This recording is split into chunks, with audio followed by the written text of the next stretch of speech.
Hero MotoCorp या Bajaj auto, ये सवाल अक्सर आपके दिमाग में आता होगा क्योंकि इस दोनों ही स्टॉक, चाहे आप ऑटो स्टॉक में बजाज ले लें या हीरो मोटोकॉर्प ले लें, दोनों की ही डिविडेंड बड़ी प्यारी है दोस्तों, बहुत अट्रैक्टिव है। और ये उन चुनिंदा स्टॉक्स में से एक हैं जो डिविडेंड के साथ साथ शानदार कैपिटल एप्रिसिएशन भी देते हैं। पिछला 3 साल अगर आप देखेंगे तो टू व्हीलर कंपनियों के लिए कुछ खास रहा नहीं।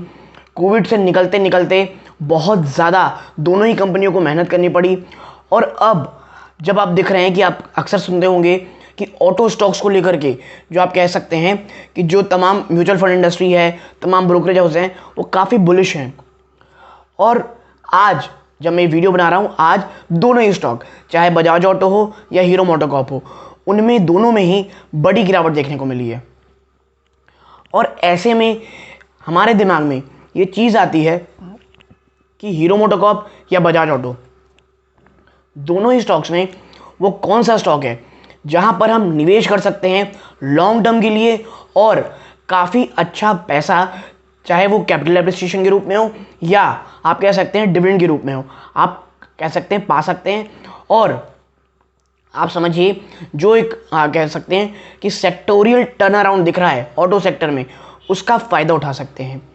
नमस्कार दोस्तों, मेरा नाम है अमिताभ मिश्रा और आज बात करने वाला हूं मैं hero MotoCorp versus Bajaj auto में।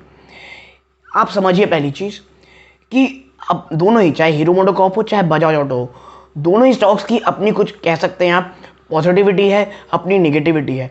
और करेंटली दोनों एक आप कह सकते हैं बड़ी चैलेंजिंग मोड से गुजर रहे हैं। पहली चीज़ मैं बात करता हूँ हीरो मोटोकॉर्प की। आपने सुना होगा पिछले हफ्ते इन्होंने अपनी कल फ्राइडे को ही अपनी बहुत ही महत्वाकांक्षी ईवी जो फुल्ली आप कह सकते हैं हीरो मोटोकॉर्प ने बनाई है, वहाँ पर उन्होंने लॉन्च की, जिसका नाम वीडा के ब्रांड से निकाली लॉन्च की है। और अब निवेशकों को ऐसा लग रहा है कि क्या अब एक शानदार रैली आने वाली है। पर्सनली मैं आपको बताऊं, मुझे ये गाड़ी बहुत पसंद आई, लेकिन इसकी प्राइसिंग ऐसी रखी गई है कि ये सिर्फ प्रीमियम सेगमेंट के कस्टमर के लिए काम आएगी, ना कि रोज़मर्रा की जो कह लीजिए आप काम करते हैं उन निवेशकों के, उन कस्टमर की। यानी इसका जो कस्टमर बेस रहेगा ये प्रीमियम रहेगा, ना कि आप कह सकते हैं ज़्यादा बड़ा रहेगा। तो ये मुझे सबसे ज़्यादा नेगेटिव इसमें लगा। लेकिन हाँ, प्रीमियम है मतलब मार्जिन अच्छे होंगे, ये एक पॉजिटिविटी आप कह सकते हैं कि करेंटली हीरो मोटोकॉर्प का शायद जो अभी प्लान होगा वो प्रीमियम सेगमेंट में जाने का होगा, मार्जिन कलेक्ट करने का होगा, ना कि दोस्तों आप कह सकते हैं वॉल्यूम बढ़ाने का। क्योंकि अगर आप वॉल्यूम की बात करेंगे तो ऑलरेडी इनसे पहले टाइगर ग्लोबल बैग्ड आप कह सकते हैं एथन एनर्जी, जिसमें हीरो मोटोकॉर्प की भी अच्छी खासी इन्वेस्टमेंट है, वो प्लस आप कह सकते हैं एक और जो आप सुनते होंगे, अक्सर सुनते होंगे, ओला, जो किसके द्वारा बैक्ड है दोस्तों? गोला। अगर आप ओला की बात करेंगे तो वो आप कह सकते हैं सॉफ्ट बैंक के द्वारा बैक्ड है। तो और अन्य ओकिनावा जैसी कंपनीज, तमाम कंपनीज ऑलरेडी काफ़ी अच्छे तरीके से आ रखी हैं बाजार में।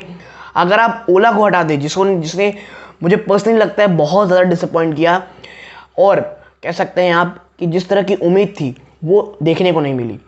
उसी उलट एथर एनर्जी, एथर की जो गाड़ियाँ हैं वो काफ़ी ज़्यादा पॉपुलर हैं और उनके पीछे अगर आप बैक देखेंगे तो tiger global plus hero MotoCorp की भी बैकिंग है।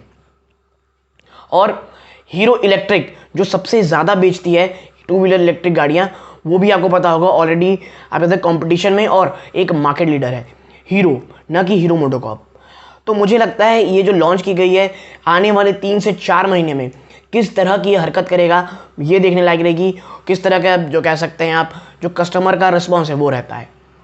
अब बात करते हैं दोस्तों इस कंपनी की। तो देखिए, सबसे ज़्यादा पॉजिटिव और सबसे ज़्यादा अच्छी चीज़ हीरो मोटोकॉर्प के लिए ये हो सकती है कि जो रूरल डिमांड है वो पेंट अप हो।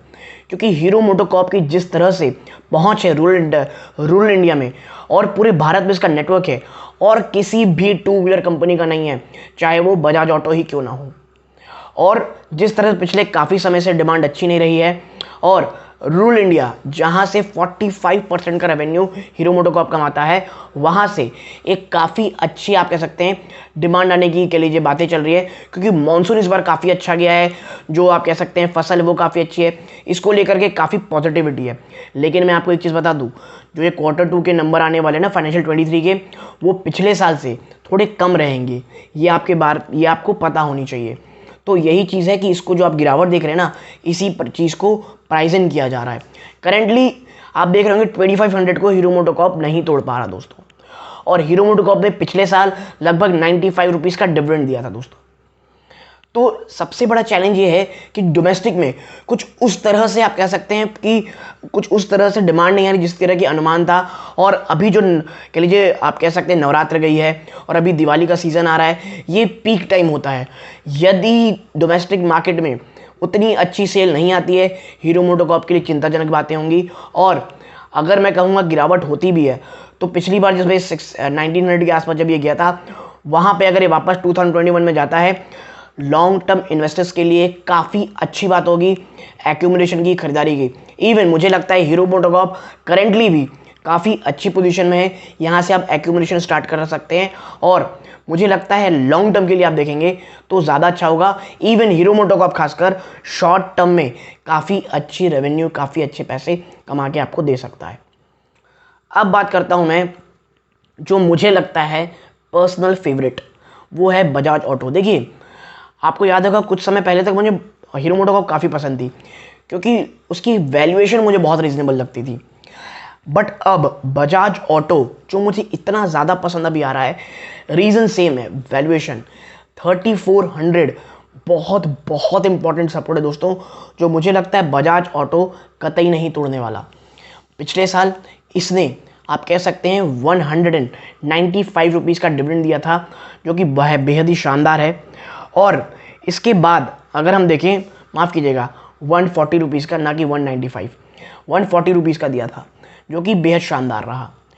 प्लस आपको मैं बता दूं, बजाज ऑटो के सामने सबसे बड़ा चैलेंज है वो है एक्सपोर्ट्स का। आपको पता होगा पिछले कुछ सालों में बजाज ऑटो ने अपने एक्सपोर्ट को बहुत बहुत शानदार तरीके से बढ़ाया है।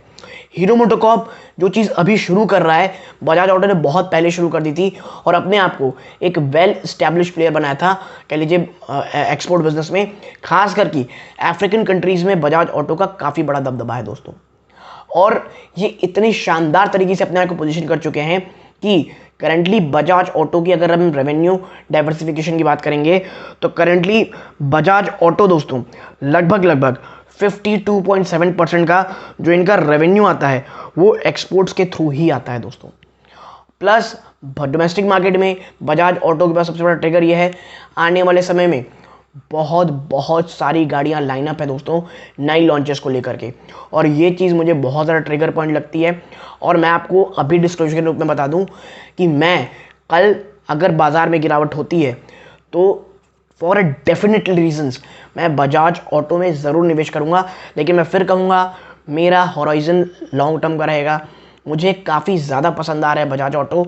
एटलीस्ट एक्यूमुलेशन ज़रूर स्टार्ट करूँगा दोस्तों मैं, क्योंकि देखिए बाज़ार में कभी भी कुछ आप वो नहीं कह सकते कि ऐसा ही होगा। तो बजाज ऑटो में मेरी नज़र काफ़ी लंबे समय से थी और अब जो आप कह सकते हैं गिरावट देखने को मिल रही है, काफ़ी परफेक्ट अपॉर्चुनिटी है। इतना ही नहीं, भारतीय बाज़ारों में 3 व्हीलर में लीडरशिप पोजीशन में आपको कौन दिखेगा दोस्तों? बजाज ऑटो।